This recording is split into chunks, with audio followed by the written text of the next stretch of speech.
For the last several minutes, Grace had heard the sound of quiet strumming coming from an undisclosed location in a remote corner of the manor. Therefore she got up and started wandering down a long hall in search of the music's source. All along the way she found herself captivated by larger-than-life oil paintings of what could only be sundry black and Wetterton ancestors, usually posing in nearly regal attire. Halfway down the winding hall, she witnessed a dining room aligned with rows of standing knights' armor statues. The room was dark, however, dimly lit by two candlestands far off on opposite corners at the long end of the room, and the light flickered and danced off the shiny metal figures. A chill ran down her spine, and quickly she hastened off towards the sound of the music. When she reached the end of the endless hallway, she came up to a heavy door made up of bolted plies of wood, the sound of the guitar coming clearly from within. As the door had been left open a crack, she carefully pried it open. But when it creaked ever so slightly, the torch that had lit the room went out, as if blown by a burst of wind, and the music stopped dead in its tracks. A sudden cold sweat and sharp goosebumps covered every last inch of her lately freckled skin. "Lucas? Is that you?" The room was silent as the grave. There was no reply, and it felt hideously cold.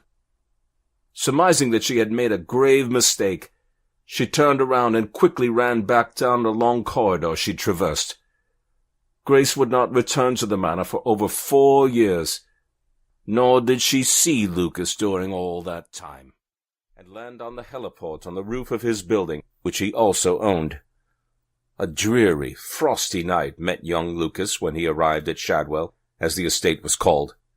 Taking up his traveller's satchel and guitar case, he alighted onto the rooftop, underneath the biting cold of the swift air being cut from above by the chopper blades. Inside, Oliver was awaiting his arrival fireside, with a tilted cup of brandy, robed in a gallant and finely detailed thick-spun kimono and plush slippers. He did not look away from the bewitching effect of the dancing flames when Lucas walked in. Yet he began. "How was your flight, Luke?" "It was good, Uncle." Lucas had been encouraged to refer to him as Uncle Oliver since he had use of reason, and it stayed with him. "Step into the light, my boy, so that I may see how you've grown." Lucas stepped out from behind his uncle's tall-backed armchair and around his left before the fire. His army-issue satchel hung off his left shoulder, and his guitar case off his right. For the first time, Cromwell deigned to countenance his guest. "Oh, there you are, Luke. Just as strapping as ever. By God, you've grown quite a bit. About as tall as me now, perhaps." There was a tinge of sincerity in his voice, but Lucas could not be sure. Oliver Cromwell was almost as famous for his oily, deceptive tongue as for his avarice and killer sanguine business instincts. One does not climb to the top echelons of the financial world by being an honest putz. Always polite and deferential, Lucas acquiesced. "Thank you, my lord. It's been quite a while now." 4 years, Lucas. 4 years since your parents took their graves." There was something oddly cold and indifferent about the way Oliver phrased that statement. It certainly came off as irreverent. Took their graves. Even inexperienced and simple young Lucas took note of it. You don't take anything unless you purpose to.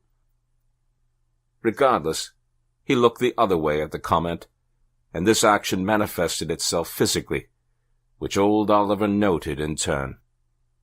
"All I mean to say is that I'm glad you're here. I feel as though I may have neglected you a bit, though I know you are and will remain too much of a gentleman to ever call me to account. That said, I've left you to your own devices, because I'm apprised of your fiery and independent spirit. That spirit you so brilliantly mask in quiet modesty. You know, you're a lot like your father. He was also the silent, courageous type. He always seeked to do good with a portion of the firm's returns, always looking for ways to give back in the form of non-profit endowments.